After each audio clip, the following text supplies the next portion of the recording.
MK itu diciptakan di zaman Ibu Mega. Nih saya ulang nih, MK itu diciptakan di zaman Ibu Mega untuk mengubah undang-undang lewat jalur non-parlemen.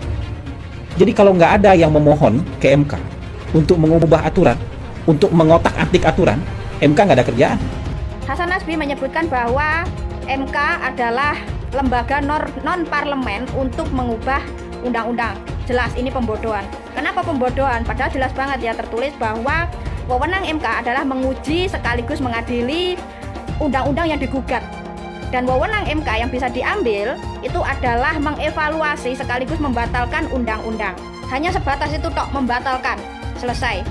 Bukan mengubah isi undang-undang apalagi melahirkan peraturan baru. Karena yang mempunyai wewenang mengubah dan melahirkan peraturan baru yang bermuatan hukum yang sah itu hanya DPR. Jadi kalau sekarang Pak Hasan Nasbi niatnya ingin membersihkan nama Gibran, harusnya kemarin memberikan arahan kepada tim hukum untuk segera melimpahkan hasil putusan MK itu ke DPR untuk selanjutnya direvisi dan disahkan menjadi wujud undang-undang. Bukan dengan caranya yang sekarang, menggiring opini publik, menggiring pemikiran publik dan memanfaatkan ketidaktahuan publik soal apa wewenang MK sebenarnya, dan dengan sengaja konsultan politik ini memplesetkan wewenang MK yang harusnya menguji dan membatalkan undang-undang yang digugat, ini malah disebut bisa mengubah isi undang-undang. Ini kan jelas pembodohan. Saya ini pendukung setia Pak Jokowi, walaupun sekarang saya patah hati dengan Pak Joko Widodo. Saya patah hati. Ingat, dia selalu mengatakan, visi misi dari saya presiden, kalian hanya pelaksana. Jadi kaitan apa yang dikatakan ketua umum kami, Ibu Megawati Soekarno Putri, Ketua Umum PDI Perjuangan, Presiden Republik Indonesia yang kelima. Orde Baru, kekuasaan sebagai Panglima. Yeah. Orde Reformasi, hukum sebagai Panglima. Sekarang kan sudah mulai lagi kekuasaan sebagai Panglima. Ya, tempat kami, baliho kami dibuka, kantor kami disantroni. Belum lagi kepala-kepala desa dipanggilin yang pro kami, ya, nggak tanggung-tanggung lagi. Dirkrim sus, bukan kurang apa lagi itu MK sampai mengeluarkan keputusan dengan MK. Kurang apa? Udahlah, kita semua udah tahu, rakyat di bawah juga tahu kok. Rakyat di bawah bagaimana Gibran, jadi bagaimana Prabowo. Apa sih bangga dipanggil gemoy? Ngerti nggak sih arti gemoy itu apa? Itu artinya gembrot letoy, ya kan? Itu harus bangga dipanggil gemoy. Padahal artinya gembrot letoy. Faktanya memang gembrot lah ya. Republik ini penuh dengan pengorbanan, tahu tidak? Mengapa sekarang kalian yang baru berkuasa itu mau bertindak seperti waktu zaman Orde Baru?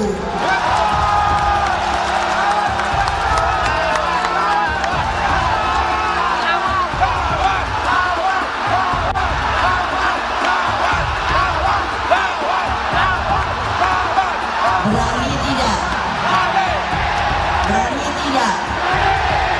Berani tidak? Merdeka! Merdeka! Merdeka! Menang kita! Ganjar Mahfud! Satu putaran! Takut apa tidak? Takut apa tidak? Takut apa tidak? Yes, begitu dong. Mestinya ibu nggak boleh ngomong gitu, tapi udah jengkel, tahu nggak? Kalau kita bergerak pada tataran melawan radikalisme, maka kita pasti akan bicara tentang demokrasi. Mengapa begitu? Karena kelompok radikal ekstrim teror yang mengatasnamakan agama pasti mengharamkan demokrasi. Mereka menganggap bahwa demokrasi adalah produk manusia yang selalu diharamkan oleh mereka. Kawan-kawanku sekalian, saya tetap tidak akan pernah lengser dari perjuangan saya untuk melawan radikalisme. Sementara di sisi lain, kita juga harus menjaga demokrasi ini sebagai entitas perlawanan terhadap kelompok-kelompok yang ingin menumbangkan NKRI, yang ingin menumbangkan Pancasila, dan mereka yang punya niatan-niatan untuk membawa bangsa ini ke arah intoleransi. Kemungkinan koalisi Ganjar dan Anies Baswedan, apakah itu mungkin akan terjadi? Dukung Ganjar dan Anies tentu punya kecemasan bersama bahwa pemilu kali ini punya potensi kecurangan luar biasa dan potensi penggunaan alat kekuasaan. Saya tetap memprediksi bahwa tetap akan terjadi 2 putaran. Beda nih dengan yang dipropagandakan oleh Prabowo, bahwa pemilu nanti akan berlangsung cuma 1 putaran saja. Sekian puluh % pendukung Anies kemungkinan di putaran kedua akan pindah ke Ganjar melawan Gibran. Mereka nggak suka Anies menang sebenarnya, tapi lebih tidak suka lagi kalau Prabowo yang menang. Ini juga masuk akal. Jadi prediksi saya, di putaran kedua nanti, kalau kubu Ganjar yang lolos, maka sebagian besar pendukung Anies juga akan lari ke Ganjar. Ini masuk akal sih, karena pendukung Anies kebanyakan adalah pembenci Jokowi. Meskipun sebagian besar dari mereka dulu adalah pendukung Prabowo.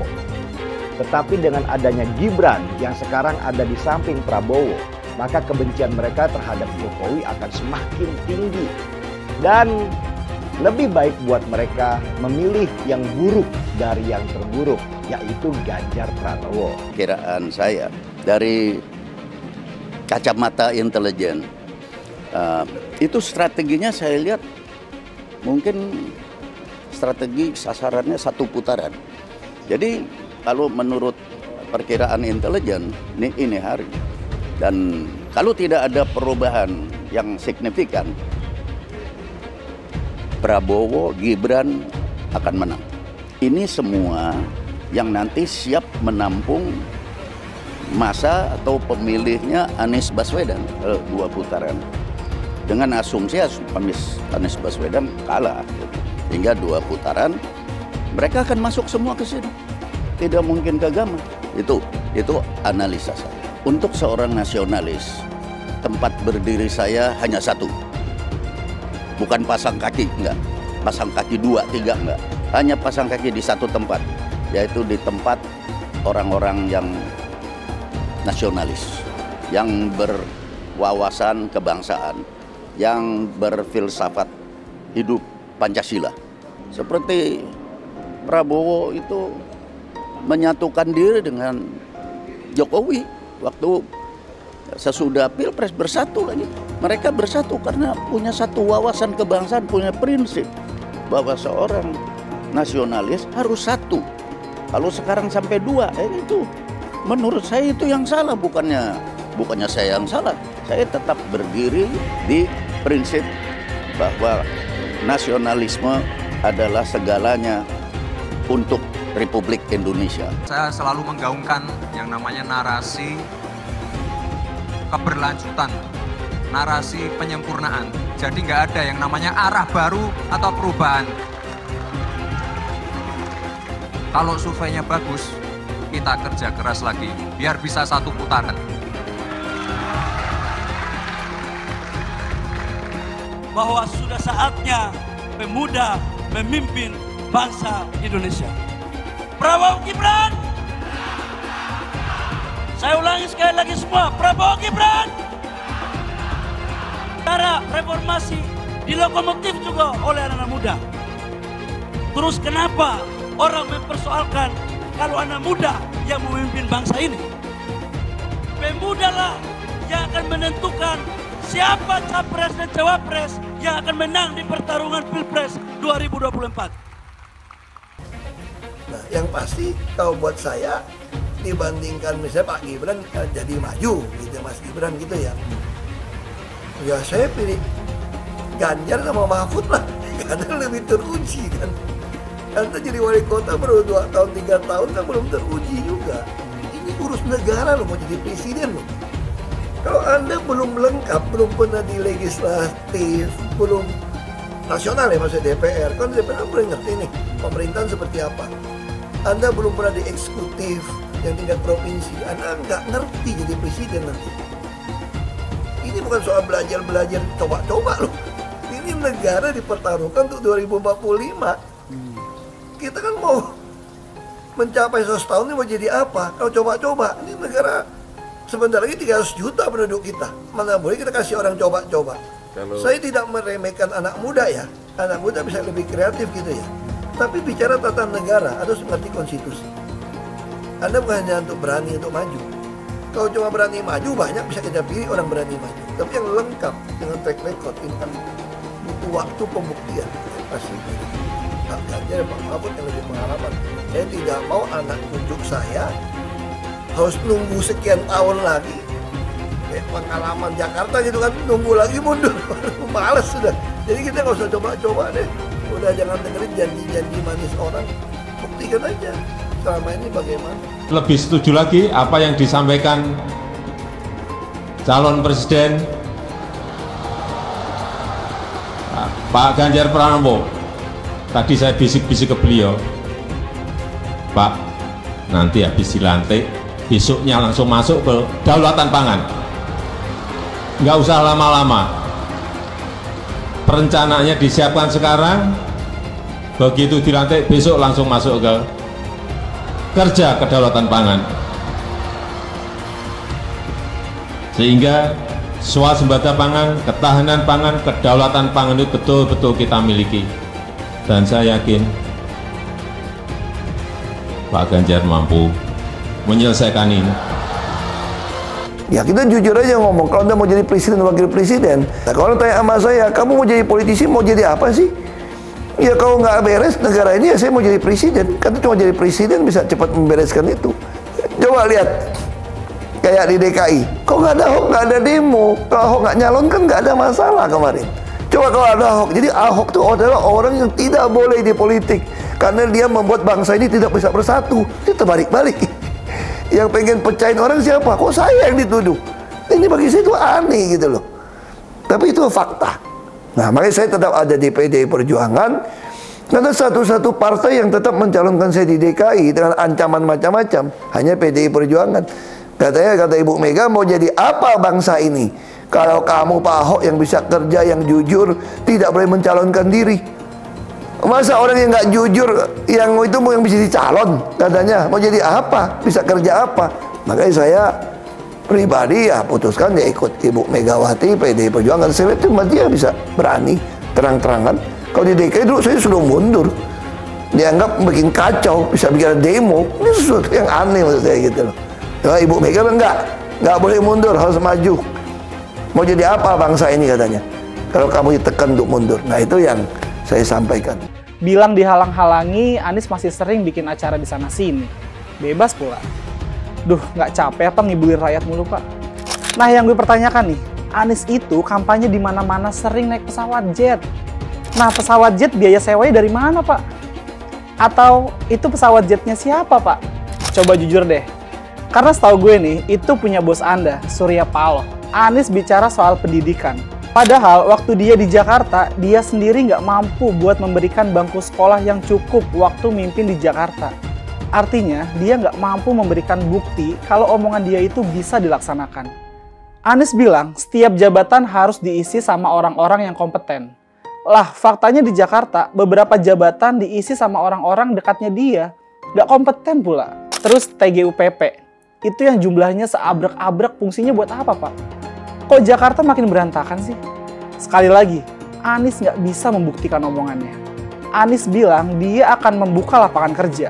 Yang dulu janjinya 200.000 lapangan kerja, ternyata cuma ngomong kosong, alias cuma janji palsu. Soal pembangunan yang berkelanjutan. Dia bilang di Jakarta dia udah meneruskan yang udah baik. Lu jangan percaya ya, itu ngibul. Faktanya, nggak seperti itu loh. Belum lagi nih, program penanggulangan banjir. Jadi di daerah Jakarta itu ada daerah yang sebelumnya udah bebas banjir. Pas Anies mimpin, kok bisa-bisanya daerah itu banjir lagi? Gimana nggak banjir kalau kalinya udah nggak pernah dikeruk sama dibersihin, Pak? Kalau soal Jakarta, gue bisa bicara banyak deh. Jadi gue saksi bobroknya kepemimpinan Anies di Jakarta. Dan gue bisa pastiin, omongan manisnya Anies soal apa yang dia lakukan waktu mimpin Jakarta itu banyak ngibulnya. Milih Anies dan Imin setidaknya sudah menyelamatkan Indonesia dari kehancuran. Gus Dur saja dikudetanya, apalagi rakyat. Yang satu memang jago kata-kata, jago beretorika, nggak kelawan kalau soal kata-kata. Di sisi lain, kita sama-sama melihat yang sudah ditulis pakai tangan dia sendiri, pakai hati dia sendiri, lagi dia ingkari, apalagi hanya mengandalkan kata-kata dan janji. Pun demikian dengan janji Cak Ponimin. Gus Muhaimin memberikan program siapapun yang hamil yang ada di muka bumi Indonesia ini akan diberikan tunjangan selama hamil. Karena itu yang masih jomblo secepatnya nikah, hamil, dibiayai kehamilannya oleh Gus Muhaimin. Akan mendapatkan subsidi, akan mendapatkan tunjangan rata-rata 6 juta selama kehamilan. Gus Muhaimin dan PKB menang. Semua yang punya sepeda motor, BBM-nya kita subsidi gratis tanpa biaya. Siapa yang di sini punya sepeda motor? Tahun 2024 PKB menang, Gus Muhaimin presiden, disubsidi serendah-rendahnya harga subsidi BBM. Kalau PKB sekarang bukan PKB Gus Dur, ini PKB Caimin. Jadi beda, PKB-nya sudah beda. Jadi nggak bisa lagi menurut saya, memang masih tetap jualan nama Gus Dur, itu ada larangannya jelas sekali. Tapi ya namanya orang masih mencuri-curi, kebiasaan kayaknya mencuri-curi. Mencuri partai, sekarang mencuri gambar. Gus Dur pendiri partai, orang yang dikatakan oleh Caimin sebagai guru politiknya, malah dikudeta, apalagi rakyat. Susah kan mau milih pemimpin seperti itu nanti? Pak Prabowo hari ini adalah calon presiden dari Partai Gerindra.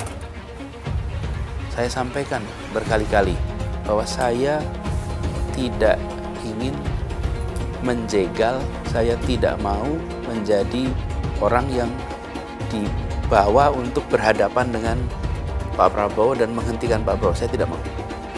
Dan saya katakan itu kepada siapapun yang datang kepada saya untuk berbicara tentang calon presiden. Yang nanti anak saya dan anak-anak saya akan ingat itu.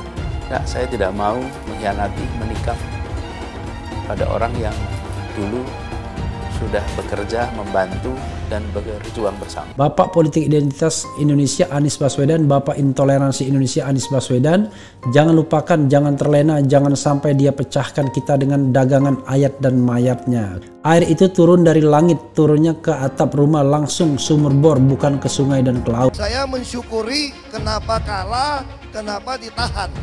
Saya bersyukur atas itu semua. Saya coba bayangkan ya, kalau seandainya waktu itu kita menang gitu ya, hari ini belum tentu kita bisa nikmati seperti ini. Kita bersyukur 5 tahun Tuhan izinkan kasih ke orang yang pintar ngomong untuk kerja. Coba kalau kita bayangkan gitu ya, kalau kemarin saya masih jadi gubernur, ini saya udah turun ini. Tapi yang pintar ngomong itu dikira orang hebat kan? Ini lebih berbahaya tahun 2024, langsung ketahuan karakternya. Langsung ketahuan itu. Di saya juga ada kutipan Pak di kamar saya Pak. Tulisannya, Jakarta telah mengambil keputusan yang fatal. Jangan hanya konsentrasi pada pembangunan benda-benda mati yang indah difoto dan bisa ditunjukkan dalam 5 tahun hasilnya. Kalau kita mau menilai sebuah janji, maka lihat janjinya, lalu lihat kenyataannya. Dulu janjinya apa ya? Dan ini aneh, betul-betul aneh. Ini bukan kampanye, tapi saya sampaikan di sini. Di satu sisi menyiapkan jalur-jalur air untuk dikirim ke laut, di sisi lain di lautnya dipasang dengan pulau reklamasi, tinggal tunggu waktu jadi rob, air balik. Dan ini melawan sunatullah. Kenapa? Air itu turun dari langit ke bumi, bukan ke laut. Harusnya dimasukkan ke dalam bumi, masukkan tanah. Di seluruh dunia air jatuh itu dimasukkan ke tanah. Bukan dialirkan pakai gorong-gorong raksasa ke laut. Jakarta telah mengambil keputusan yang fatal. Bukan banjir, itu memang parkir air. Bukan banjir, itu memang parkir air. Masyarakat berkeliling dengan membawa toa untuk memberitahu semuanya, termasuk sirine. Ibon 82 miliar. Apa alat transportasi yang dimiliki oleh hampir setiap orang? Alat transportasi yang dimiliki semua orang adalah kaki. Kalau seandainya orang Jakarta percaya Pak Anies jadi gubernur pun, saya berani jamin kok dia akan lakukan normalisasi yang sama seperti saya lakukan kok. Nggak usah bohong lah. Jadi ketika air sampai di muara, maka siap untuk dipompa ke laut. Pancasila Soekarno, ketuhanan ada di pantai. Anak Tuhan dari mana? Kalau Yesus anak Tuhan, bidangnya siapa? Besok di seluruh wilayah Indonesia kami katakan damai. Iblis hanya menggoda orang yang beriman. Makanya jarang-jarang orang kafir kerasukan setan. Yang kerasukan setan itu orang baik-baik. Jarang, saya belum pernah nengok Cina kerasukan setan. Pernah tak Ahok itu kerasukan setan? Enggak, setannya juga. Karena sesama setan dilarang saling menggoda. Karena di salib itu ada jin kafir. Karena di salib itu ada jin kafir. Karena di salib itu ada jin kafir. Haleluya. Kepalanya ke kiri apa ke kanan? Kepalanya ke kiri apa ke kanan? Tetap percaya salib itu lambang mulia, bukan jin. Kok ketawa? Aku nggak nyindir siapa-siapa loh. Saya nggak pernah mundur untuk kebenaran, keadilan, kejujuran. Dan peri kemanusiaan, gue nggak pernah mundur. Dan gue nggak pernah takut juga sama lu. Siapapun yang rasis, gue akan hadapin. Karena rasis itu tidak berperi kemanusiaan. Sama saya ditanya dulu kan, kamu nyesel nggak statement kamu di Pulau Seribu sehingga masih masuk penjara? Tidak pernah nyesel, karena saya mengatakan kebenaran. Anies merupakan antitesis daripada Pak Jokowi. Antitesis artinya bertolak belakang dengan Jokowi. Anies sudah menyatakan tidak akan melanjutkan semua program dari Pak Jokowi. Jadi semua pembangunan yang dilakukan oleh Pak Jokowi akan dihentikan oleh Anies jika Anies menjadi presiden. Lagi pula Anies didukung oleh khilafah, dan pendukung Anies adalah ormas seperti FPI dan HTI. Apa kita mau FPI dan HTI kembali di Indonesia jika Anies memimpin? Anies juga dikenal sebagai bapak politik identitas yang menghalalkan segala cara untuk menggapai kekuasaannya, termasuk menggunakan politik identitas berbasis agama. Lihatlah di kasus Ahok waktu itu. Kita sudah bisa melihat hasil kerja Anies selama 5 tahun di Jakarta. Tidak ada satupun janji yang dipenuhi dan tidak ada kinerja yang bisa dibanggakan. Dari DP 0%, OKOC, kelebihan bayar, Formula E, banjir, sumber resapan, jalan rusak, dan gonta-ganti nama jalan. Lihatlah rekam jejak Anies selama 5 tahun. Bayangkan Indonesia ke depan jika dipimpin oleh Anies. Dan bayangkan jika Anies menang. HTI dan FPI, ormas khilafah yang dibubarkan itu akan dikembalikan oleh Anies. Apakah kita mau Pancasila diganti jadi khilafah? Perkataan Ahok sudah terbukti dan Jakarta sudah menjadi korban. Jangan biarkan Indonesia menjadi korban kibulan Anies Baswedan. Umat minoritas, terutama kaum Tionghoa, tidak akan memilih Anies Baswedan. Saya mencurigai Gibran ini memang menghindari kampanye-kampanye yang harus memeras otak. Maka kalau kita lihat ya, Gibran ini cuma doyan bagi-bagi, mainan sama anak-anak, ya naik kereta kelinci. Ya, atau bagi-bagi dari mulai makanan, susu, amplop. Amplop apa isinya? Pastinya isinya duit lah. Masa isinya surat? Lalu di mana gagasannya? Kampret banget.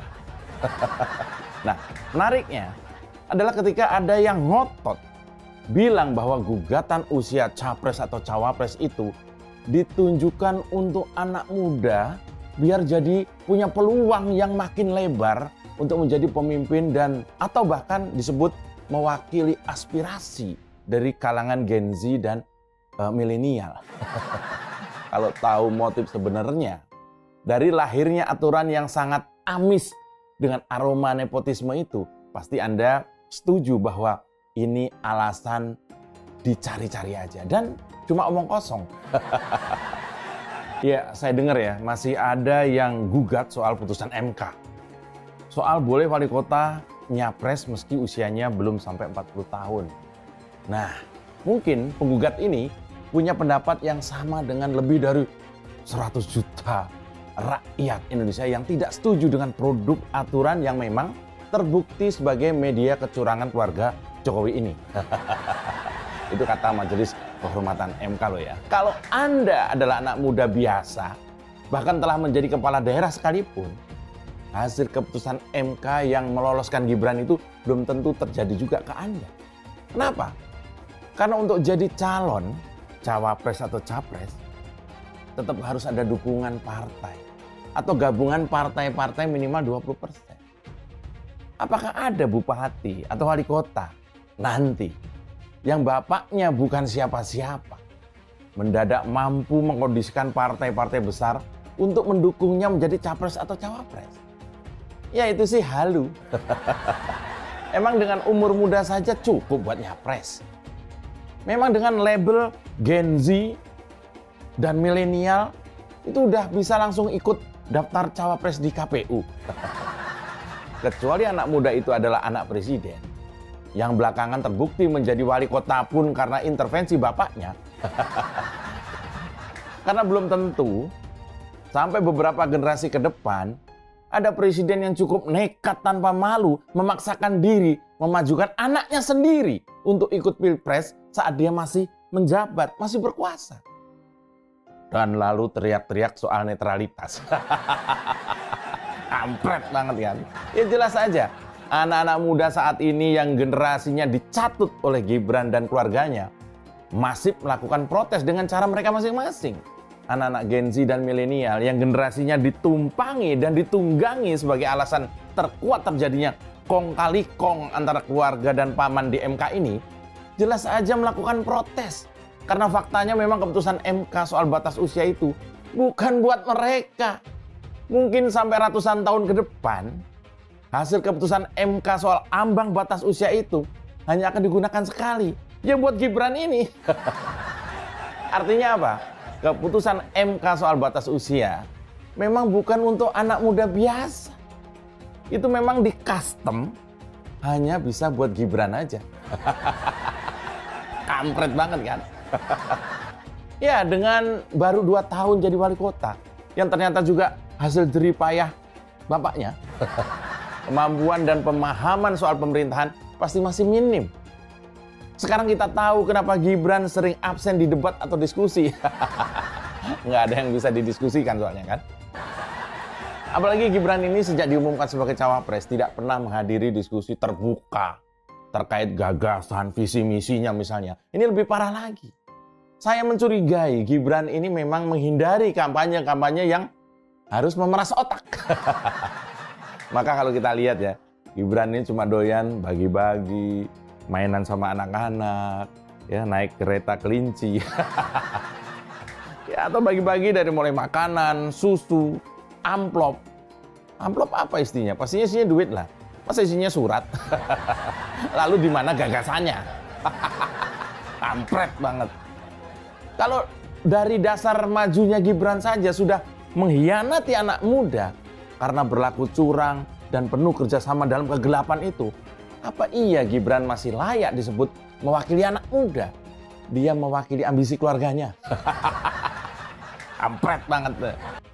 Kesempatan kampanye atau misalnya ketemu masyarakatnya jelas kesempatan untuk bicara apa ide ke depan, apa yang bakal dilakukan, logis apa enggak. Ajak debat para mahasiswa, ajak debat para akademisi, para pemikir-pemikir bangsa, para ahli tata negara, ajak debat mereka. Kalau perlu ajak debat keluarganya sendiri. Kenapa dipaksa mencalonkan? Kampret banget. Apa iya anak muda kita ini sekampret itu? Ini kita mau memilih pemimpin untuk 275 juta rakyat. Dan kita tahu Prabowo itu udah tua banget. Kalau sampai ada apa-apa, lalu Gibran yang jadi presiden, betapa kita jadi negara yang jadi tertawaan dunia. Ini beda. Gibran ini memang beda. Tiap ada pertanyaan dari masyarakat, template jawabannya bisa ditebak. Dan itu tahu saya ada 3 jawabannya. Biasanya kalau ada pertanyaan apapun, jawabannya adalah saya tampung dulu. Atau ada pertanyaan apapun, misalnya agak-agak teknis, pasti baca aja buku petunjuknya. Atau yang ketiga, ini ngetop banget, ditanya apa aja jawabnya, wok. Kampret banget. Apa iya? Maju pilpres modalnya cuma uang dan gemoy. Rakyat nggak segoblok itu, Ferguson. Dulu Anies bisa menang karena menggunakan agama dan etnis. Isu agama, ras, dan antar golongan dinikmati oleh relawan Anies. Saat itu Anies didukung oleh FPI, HTI, dan pengasong khilafah lainnya. Pada akhirnya Ahok harus kalah, namun kekalahan dia adalah kekalahan yang membuka mata rakyat Indonesia bahwa masih ada orang-orang yang menang dengan cara menggunakan politisasi agama atau politik identitas berbasis agama. Ternyata banyak sekali orang yang dengan mudah terhasut lewat jalan-jalan seperti itu. Relawan Anies terutama dari FPI, HTI, PA212 seperti Bahar Smith dan Rizik Syihab selalu menghujat Cina, etnis Cina. Tapi saat ini negara Cina sudah menjadi nomor 1 di dunia. Saya bangga sebagai Cina. Etnis Tionghoa dicap sebagai pemberontak, sedangkan etnis Arab dianggap sebagai Tuhan atau tuan dari pribumi. Etnis Arab dipuja-puja dan dianggap sebagai dewa. Lihat saja Rizik Syihab dan Bahar Smith dipuja-puja, padahal mereka mengujar kebencian. Pengasong khilafah seperti Rizik Syihab, Bahar Smith, dan teman-teman, mereka hanya buat gaduh di Indonesia. Sedangkan negara yang mereka sanjung-sanjung itu, Arab Yaman, masih belum maju dan masih terbelakang. Saya percaya Indonesia dengan mayoritas pribumi juga akan menjadi negara maju. Seharusnya Arab Yaman belajar dari negeri Cina. Seperti kata kitab suci, belajarlah sampai ke negeri Cina. Anies dan juga pendukung Anies seperti Rizik Syihab, Bahar Smith, dan kelompok-kelompok HTI dan FPI harus belajar ke negeri Cina supaya tidak lagi melakukan kelebihan bayar. Yang jelas saya memilih pribumi, bukan yang dari Yaman. Ganjar jelas pribumi, nasionalis, dan pasti akan melanjutkan visi dan misi dari Pak Jokowi. Suara Ahok merepresentasi warga minoritas, dan etnis Tionghoa mendukung Ganjar Pranowo. Ahok pasti akan mendukung Ganjar, karena Ahok anti radikalisme. Ahok yang jelas tidak akan mendukung Anies Baswedan, karena Anies Baswedan didukung oleh kelompok khilafah, HTI, dan FPI. Ormas terlarang itu. Anies merupakan antitesis daripada Pak Jokowi dan diragukan kenasionalisannya, apalagi pribumiannya. Antitesis artinya bertolak belakang dengan Jokowi. Anies sudah menyatakan tidak akan melanjutkan semua program dari Pak Jokowi. Jadi semua pembangunan yang dilakukan oleh Pak Jokowi akan dihentikan oleh Anies jika Anies menjadi presiden. Lagi pula Anies didukung oleh khilafah, dan pendukung Anies adalah ormas seperti FPI dan HTI. Apa kita mau FPI dan HTI kembali di Indonesia jika Anies memimpin? Anies juga dikenal sebagai bapak politik identitas yang menghalalkan segala cara untuk menggapai kekuasaannya, termasuk menggunakan politik identitas berbasis agama. Lihatlah di kasus Ahok kali itu. Kita sudah bisa melihat hasil kerja Anies selama 5 tahun di Jakarta. Tidak ada satupun janji yang dipenuhi dan tidak ada kinerja yang bisa dibanggakan. Dari DP 0%, OKOC, kelebihan bayar, Formula E, banjir, sumber resapan, jalan rusak, dan gonta-ganti nama jalan. Lihatlah rekam jejak Anies selama 5 tahun. Bayangkan Indonesia ke depan jika dipimpin oleh Anies. Dan bayangkan jika Anies menang. HTI dan FPI, ormas khilafah yang dibubarkan itu, akan dikembalikan oleh Anies. Apakah kita mau Pancasila diganti menjadi khilafah? Bagian Indonesia Timur yang mayoritas non-muslim seperti Bali tidak akan setuju dengan khilafah atau sistem khilafah. Mungkin Indonesia akan bubar jika Anies menjadi presiden. Perkataan Ahok sudah terbukti dan Jakarta sudah menjadi korban. Jangan biarkan Indonesia menjadi korban kibulan Anies Baswedan. Umat minoritas, terutama kaum Tionghoa, tidak akan memilih Anies Baswedan. Saya yakin karma Ahok mengejar Anies Baswedan. Dulu Anies memainkan politik identitas kepada Ahok. Sekarang Anies dipertanyakan kepribumiannya karena dia dari Yaman. Itu saja opini saya hari ini, tuliskan opini kalian tentang Anies Baswedan. Jika kalian setuju dengan pendapat saya di video ini, pastikan kalian menekan like di video ini. Dan bagikan video ini ke teman dan family Anda supaya mereka semua mengetahui tentang informasi ini.